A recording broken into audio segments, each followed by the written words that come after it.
खाते जे मुलाजिमन कलम छॾ हड़ताल करे मुतालबन जी ममता लाइ औरत ऐं मर्द मुलाजिमन प्रेस क्लब अॻियां एहतजाजी मुज़ाहिरो करे अलामती बुख हड़ताल कई।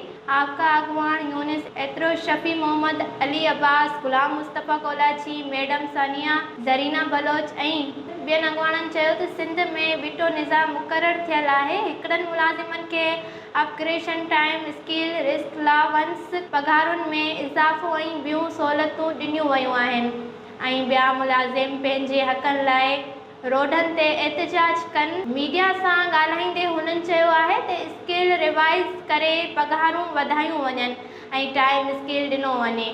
पहिरियां मुलाजिमनि जी अपग्रेडेशन बहाल करे रहियल मुलाजिमनि खे अपग्रेडेशन ॾिनो वञे। असां काफ़ी टाइम खां वठी एहतजाज कयो थो वञे पर असांजे हिन एहतजाज खे नोटिस नथो कयो वञे। असांजी कुझु जेके आहिनि से डिमांडूं आहिनि जाइज़ डिमांडूं आहिनि। हिकु त असांजा जेके कॉन्ट्रेक्ट मुलाज़िमनि 10-12 साल थी विया आहिनि उन्हनि खे पको नथो कयो वञे। हाणे करोना अलाउंस ॾिनो थो वञे, असांखे करोना अलाउंस कोन थो वञे। असांजा पंहिंजा सेंटर पंहिंजी जाइ था हटाए इस्पतालनि में ॾिना था वञनि, उते असांखे का बि फैसिलिटी कोन्हे। हालांकि असांजी मिनिस्टर हिकिड़ी आज़रा पेचो हेल्थ खे बि ॾिसे थी, पॉपुलेशन खे बि ॾिसे थी, पर हेल्थ खे उहो सहूलियतूं इलाही थी ॾिए, असांखे का बि सहूलियत कोन थी ॾिए। असांखे करोना अलाउंस बि कोन थो मिले, असांखे यूटिलिटी अलाउंस बि कोन था मिलनि।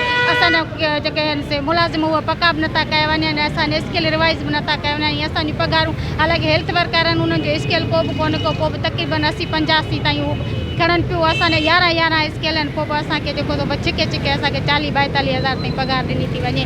असां हज़ूरा पेचो आहे की इहे असां रिक्वेस्ट कंदासीं त महिरबानी करे असांजा मुलाज़िम पका कया वञनि, असांखे फैसिलिटियूं ॾिनियूं वञनि, असांजा रिस्क अलाउंस ऐं जेके ॿिया अलाउंस थियनि था न उहे असांखे महिरबानी करे ॾिना वञनि। सिंध हुकूमत खां मुतालबो आहे त मुलाज़िमनि सां नाइंसाफ़ी थियनि थियूं, इहे नाइंसाफ़ी बंदि कयूं वञनि ऐं मुलाज़िम जा जेके जाइज़ मसइला आहिनि उहे हल कया वञनि ऐं हिननि खे यूटिलिटी अलाउंस ॾिनो वञे। रिक्स अलाउंस सिविल अस्पताल में मिले थो हेल्थ वारनि खे, असांजा मुलाज़िम उते ड्यूटियूं कनि था हुननि खे नथो मिले थो। मेल मोबिलाइज़र कनि था, इंचार्ज कनि थियूं, डॉक्टरियूं कनि थियूं ड्यूटियूं उते, उन्हनि खे रिक्स अलाउंस ॾिनो वञे। सिंध हुकूमत खां मुतालबो आहे जॾहिं तव्हां पॉलिसी ठाही आहे हिकिड़नि मुलाज़िमनि खे रिक्स अलाउंस ॾिनो थो वञे, ॿियनि खे नथो ॾिनो वञे। इन जे लाइ असांजो हीउ एहतजाज मरण घड़ी ताईं एहतजाज जारी रहंदो।